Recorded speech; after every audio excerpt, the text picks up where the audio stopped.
Under the wide crystal dome of the Galactic Coalition training complex, the air shimmered with quiet energy. Light from a blue-white star filtered through layered shields above, spreading softly across the circular hall. Rows of observers sat in floating platforms. Their shapes and colors varied beyond simple description.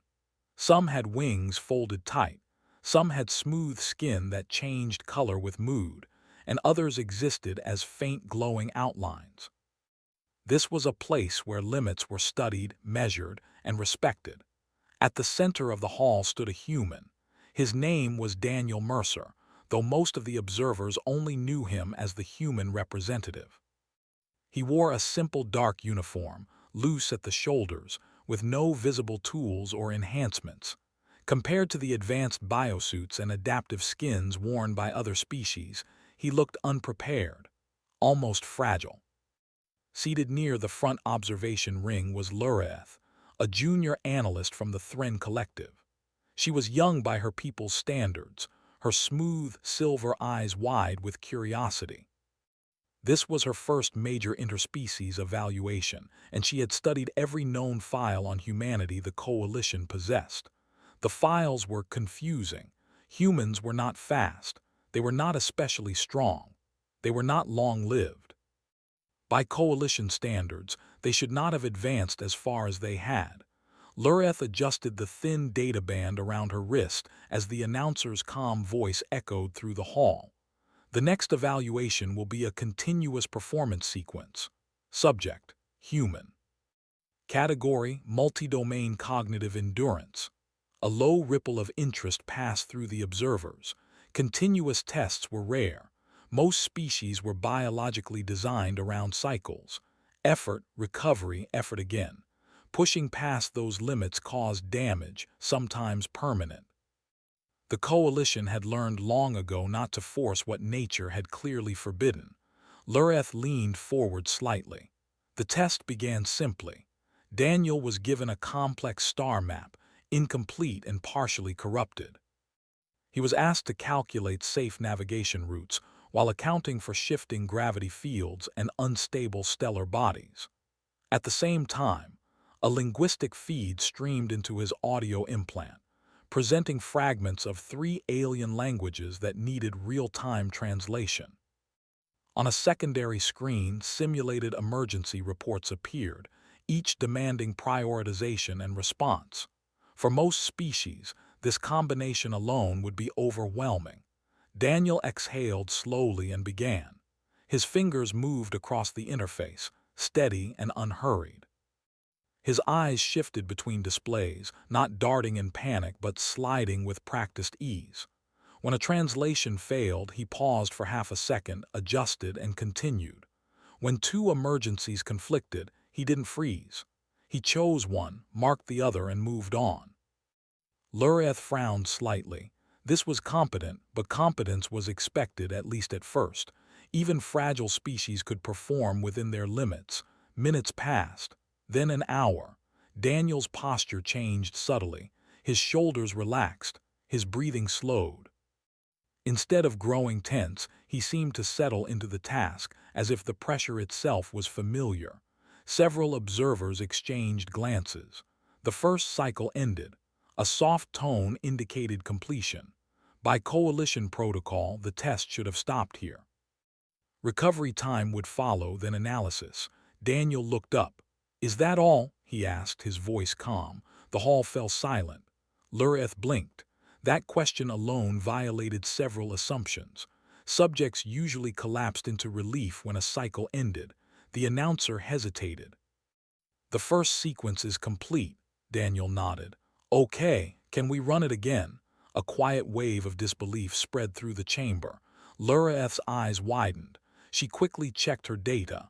Human fatigue markers should have been rising sharply. Stress chemicals, neural load, attention decay, everything should have been pushing him toward shutdown. Yet the sensors showed strain, yes, but nothing critical. The Coalition facilitators conferred briefly. Allowing a second run was unusual, but the human had requested it voluntarily. "The second sequence will begin," the announcer said carefully. The tasks restarted. This time, the star map was more unstable, the languages less structured.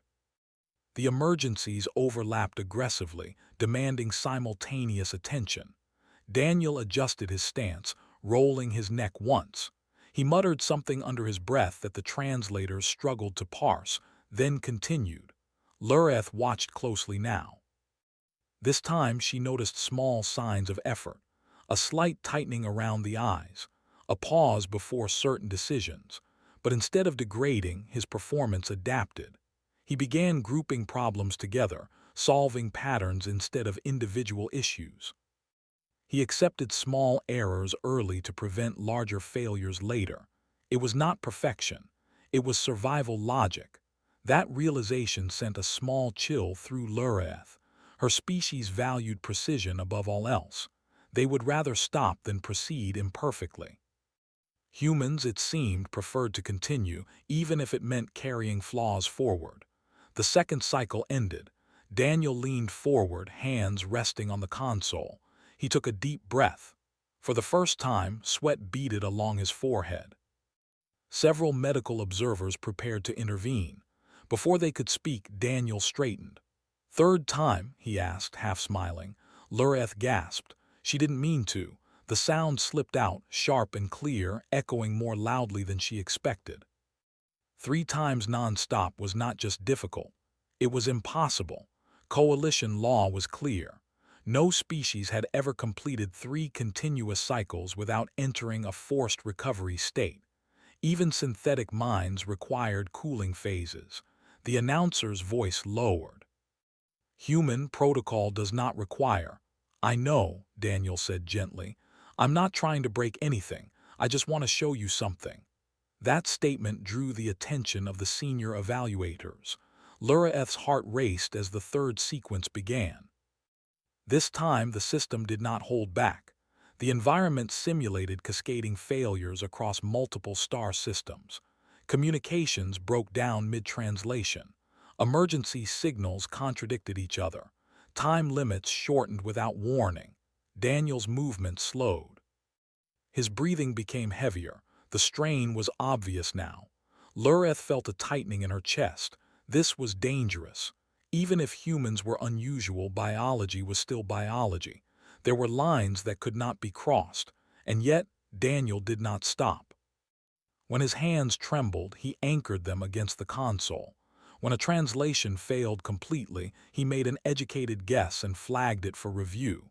When his attention fractured, he spoke aloud, narrating his own decisions to keep himself focused. Lureth stared.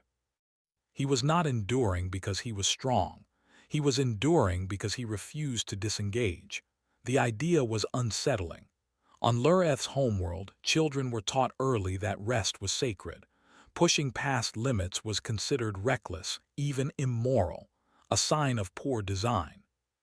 But watching the human struggle forward, clearly aware of his exhaustion, she felt something unfamiliar: respect.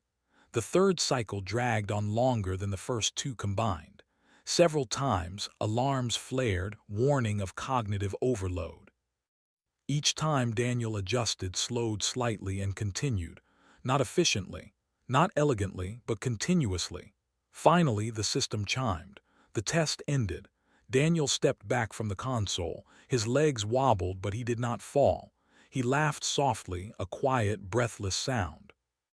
"Yeah," he said to no one in particular, "that's about my limit." Medical teams moved in at once, scanning, stabilizing, offering rest. Daniel did not resist. As he was guided toward a recovery seat, he looked back at the observers. "Thanks for letting me try," he said simply. Lureth remained frozen in place. Her data band overflowed with alerts, contradictions, and flagged impossibilities. The numbers did not make sense. The models did not apply. 3 times, non-stop. Her understanding of biological limits had just fractured. As Daniel closed his eyes, finally allowing himself to rest, Lureth realized something that unsettled her more than any statistic. The human had not treated the test as a challenge. He had treated it as familiar, and that meant this was not something humans did only once. It was something they had built their entire species around. Part 1 ended not with triumph or celebration, but with a silent, collective question spreading through the galactic coalition. If this was what humans considered normal effort, what could they do when it truly mattered? Lureth did not sleep after the evaluation ended. The lights of the coalition station dimmed on a gentle cycle meant to encourage rest, but her mind refused to slow. Every time she closed her eyes, she saw the human again, standing at the console, hands shaking, voice steady, continuing long after logic said he should stop. At first, she told herself it was curiosity, professional interest. That was expected of an analyst. But the feeling in her chest was not neutral. It was unsettled. By the next cycle, Daniel Mercer was still in recovery. Medical scans showed fatigue, dehydration, and mild neural stress, but nothing alarming. That fact alone disturbed the coalition physicians. By all known models, he should have suffered deeper harm. Instead, his body was repairing itself. Slowly, naturally. Lureth requested permission to observe his recovery. The senior counselors hesitated, then approved it. Humanity had already proven that existing assumptions were incomplete. Observation was the only way forward. She found Daniel seated near a wide viewport, staring into the open starfield. His posture was relaxed, though there was still a heaviness to his movements as if his body carried invisible weight. He noticed her reflection in the glass and turned his head slightly. "Oh," he said. "Hi." His voice was tired but friendly. Lureth paused. Human social cues were still difficult for her. She adjusted her posture to appear non-threatening as protocol suggested. "I am Analyst Lureth," she said. "I observed your evaluation." "Yeah," Daniel replied with a faint smile. "Guess that wasn't exactly standard." "That is an understatement," she said honestly. He laughed softly, then winced a little as the sound pulled at tired muscles. "Sorry about that." "Why did you apologize?" she asked. Daniel blinked. "I figured I made some people nervous." Lureth studied his face. There was no pride there, no attempt to dominate or impress, just awareness. "You exceeded biological limits accepted across the coalition," she said. "3 continuous cycles have never been completed by any species." Daniel looked back out at the stars. "I wasn't trying to beat anyone." "Then why continue?" she pressed. He was quiet for a moment. When he spoke, his words were simple, because stopping didn't feel like the right option. That answer unsettled her more than any data spike. Over the next few cycles, Lureth observed humans more closely. Not just Daniel, but the support staff, engineers, and diplomats stationed aboard the coalition complex. They worked in shifts, yes, but often overlapped. When problems arose, they didn't wait for ideal conditions. They adjusted. One human engineer repaired a faulty conduit after working a full shift, simply because it needed to be done. Another stayed awake through a communications blackout, translating messages manually when systems failed. They complained. They joked. They drank bitter stimulants and rested when they could, but they did not disengage. Lureth began rewriting her reports. Meanwhile, the coalition reacted. Emergency councils were called. Ethical committees debated whether humans were endangering themselves by participating in coalition programs. Some representatives argued that humanity's biology was unstable, that their endurance was a sign of poor evolutionary design. Others feared something deeper. If humans could function under conditions that disabled others, what roles might they take on? What influence would they gain? The questions were not hostile, but they were cautious. Lureth was summoned to present her findings. She stood before a semicircle of senior observers, her data projected in the air around her.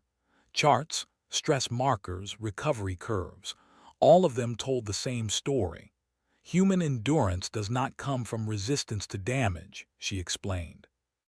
"It comes from tolerance of discomfort and adaptation during failure." A murmur passed through the chamber. "They do not wait for optimal conditions," she continued. "They expect disruption. Their cognitive strategies allow partial function rather than shutdown. One counselor shifted uneasily. That sounds inefficient.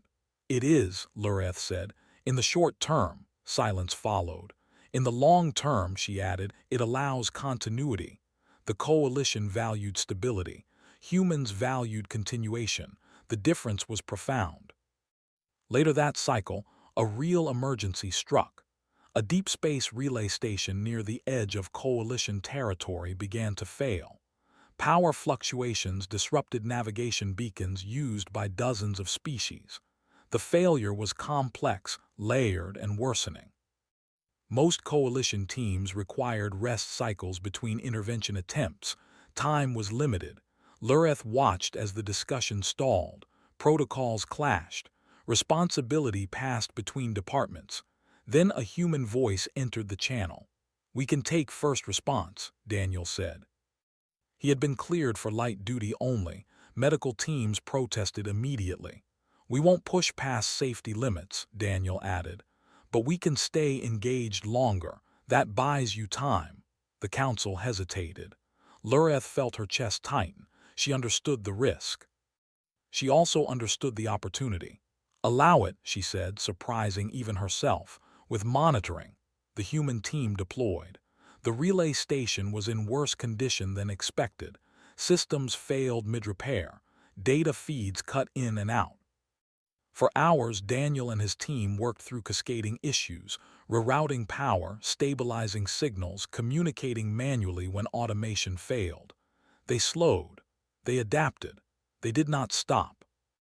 Coalition specialists rotated in after them, refreshed and precise, completing tasks the humans had prepared but not finished. Together, the station stabilized. No one collapsed. No one broke. When it was over, Daniel sat on the floor, back against a bulkhead, eyes closed. "That went okay," he said faintly. Lureth watched from the command feed, something heavy and warm settling in her core. This was not recklessness. This was a bridge. In the cycles that followed, policies changed. Humans were not asked to exceed limits. Instead, they were placed where continuity mattered most. Long-duration missions, crisis coordination, roles where stopping was more dangerous than slowing down. Other species adapted around them. Lureth continued working closely with Daniel, translating not just language but mindset. She explained human fatigue to the coalition. She explained coalition caution to humans. One quiet cycle, she joined Daniel at the viewport again. "You are changing our models," she told him. He smiled tiredly. "Happens a lot." "Does it not frighten you?" she asked. "Living this way?" Daniel considered the question. "Sometimes," he said, "but stopping when things aren't done frightens us more." Lureth looked out at the stars, vast and indifferent. She understood now. Humans were not fearless. They were persistent. And in a galaxy built on limits, persistence was a rare and powerful thing. As she finalized her latest report, Lureth added a conclusion that would ripple through the coalition for generations. Humanity's greatest strength was not power, speed, or endurance alone. It was their refusal to disengage from unfinished moments. They carried exhaustion forward. They carried responsibility forward. They carried each other forward. And when the galaxy hesitated, humanity continued. Not perfectly, not endlessly, but long enough for everyone else to catch up.